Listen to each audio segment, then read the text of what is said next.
So within each category, there's a larger category.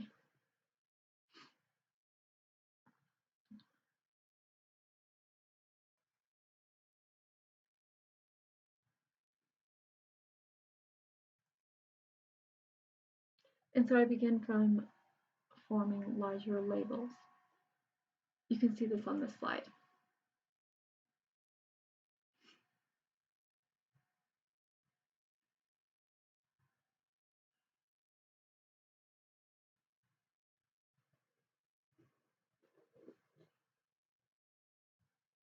So the very first category at the top, dependability, you see the word deaf.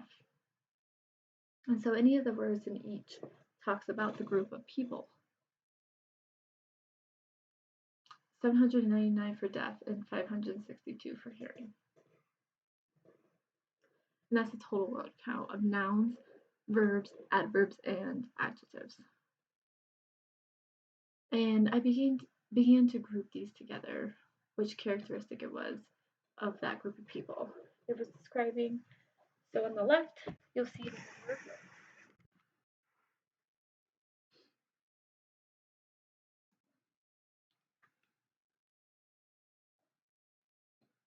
and you'll see this 8 times in different articles.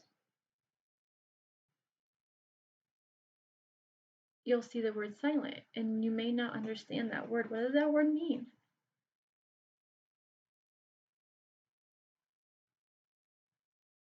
There's no basic structure to identify how to use that word. And 7 times, that word is used 7 times. Struggle is also used. Struggle to be accepted happened 9 times. Marginalized and living with autism, that kept showing up 4 times.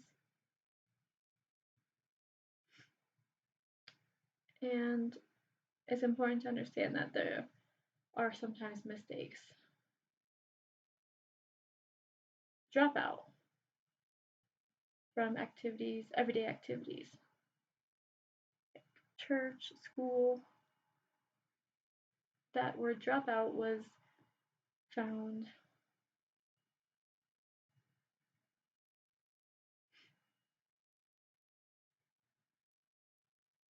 withdraw was found 1 time. Advocate,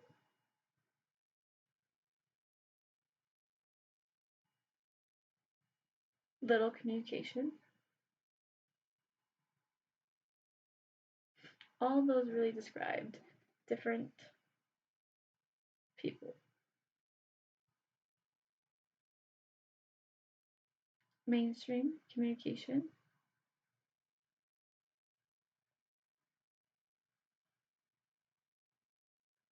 Conversation. Respond, interaction in relationships. Theater and acting. Socializing and involvement in inclusion. It's important to explain that this article was again about cochlear implants. And the articles were not the same.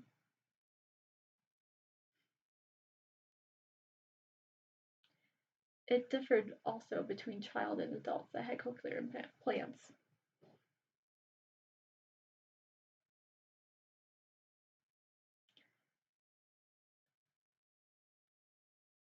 It also talked about hearing people and how they worked with people that had cochlear implants.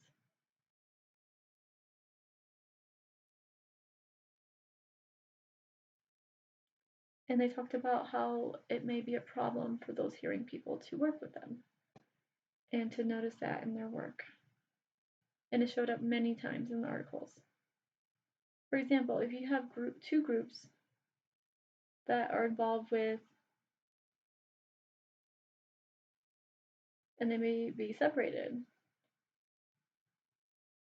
and the deaf people are not part of the inclusion, and then you have hearing people, and that is separated from the deaf people.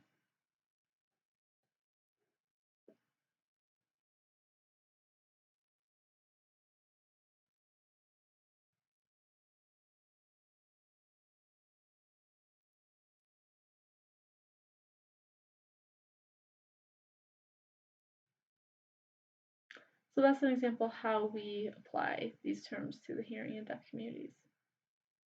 People constantly use the word depend.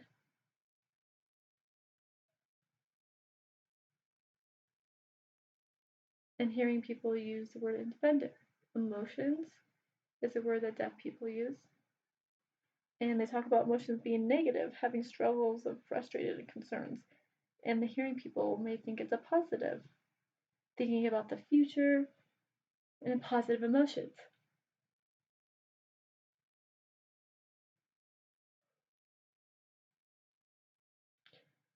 They talk about how deaf people can't communicate and hearing people can listen, and it's possible for them to do many things. You notice the word that continues to show up in the articles is deaf. And that develops later. So it's important to understand that perspective of being two different categories. It's a problem with deaf community.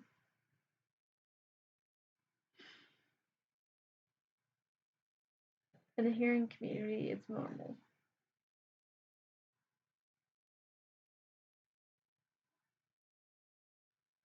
Community is an interesting one because if you notice, deaf people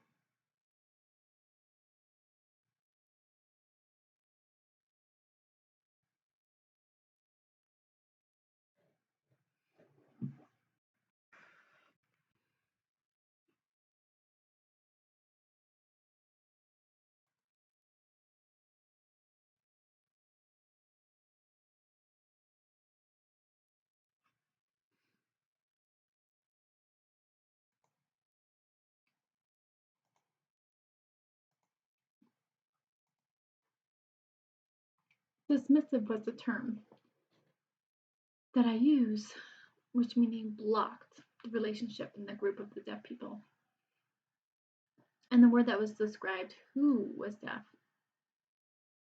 for their community relationships.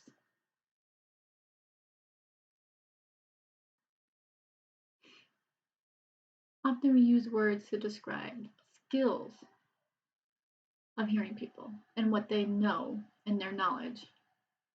It can be very frustrating and concerning. Unbiased is wonderful.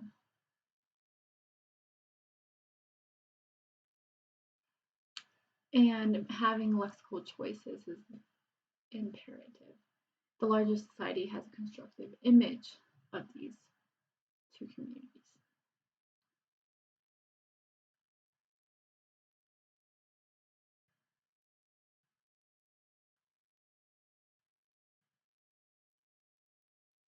So now I'll give you an example from one of the articles that I read.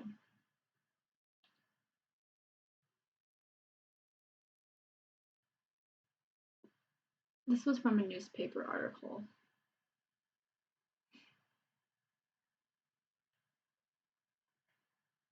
The meaning of isolation. For example, how the word isolation is used to describe deaf people. What does it say? What is the message in the word of isolation? And why deaf people have that word connected to them. They know how to communicate and interact as a person.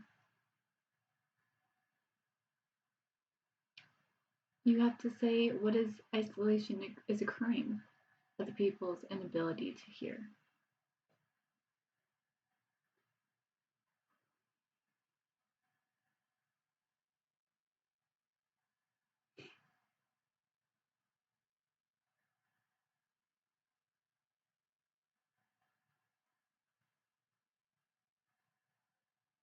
Now for the word mainstream is very different. People who can hear based on their implantation is more likely to attend a mainstream school because it's connected to cochlear implants. And Gallaudet said they need to start adding restaurants for more of a draw to their community and having an attraction, a reason to come to Gallaudet. Later in the slides, I talk about implications. It's just focusing on the simple lexical choices of each group of mainstream versus isolation. And those are the characteristics of both sides, both communities. Isolation, the statistic that people don't really enjoy going out to restaurants, that's the really beginning of constructive image. This is one sentence begins to build that they're isolated, and they're really not. It implies that they don't get out, they don't connect and enjoy normal activities.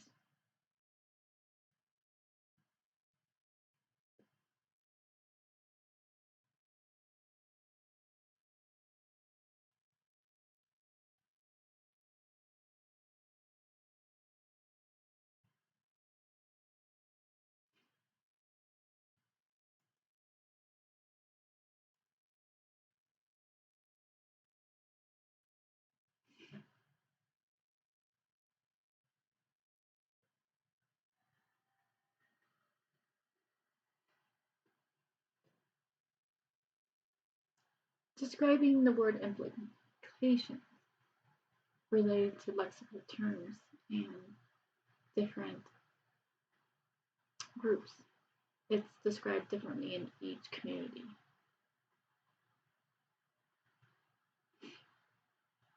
And this also includes what bias is connected to each group. Implications show up in many different situations in the hearing community. But what does it mean?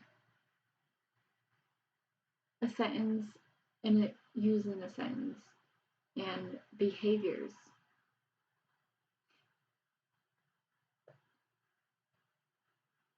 Our government works really hard to accept people and financially.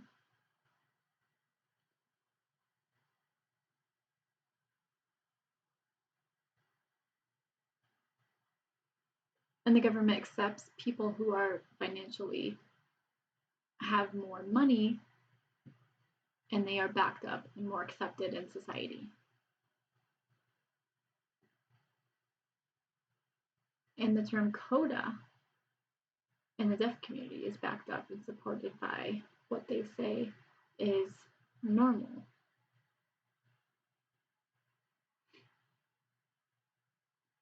There's rules in different works of the mind that are experiences, that are learned through our experiences and approaches and strategies.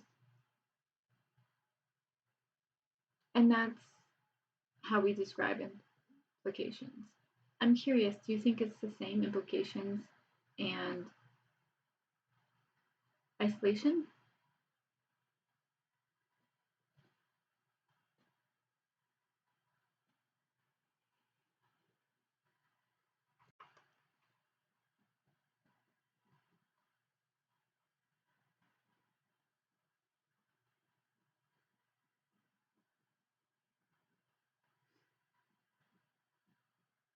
Okay.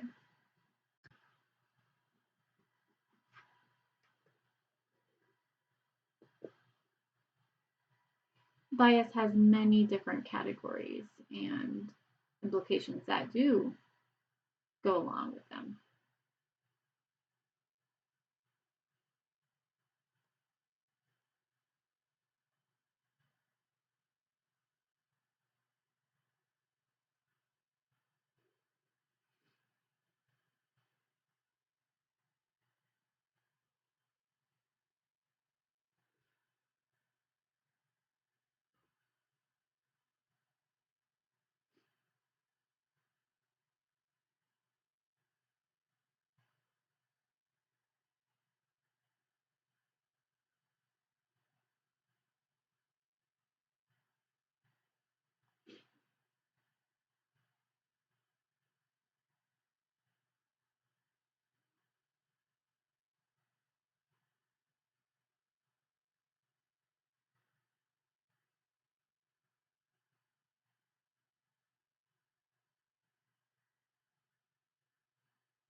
reading that slide has many supporting and back.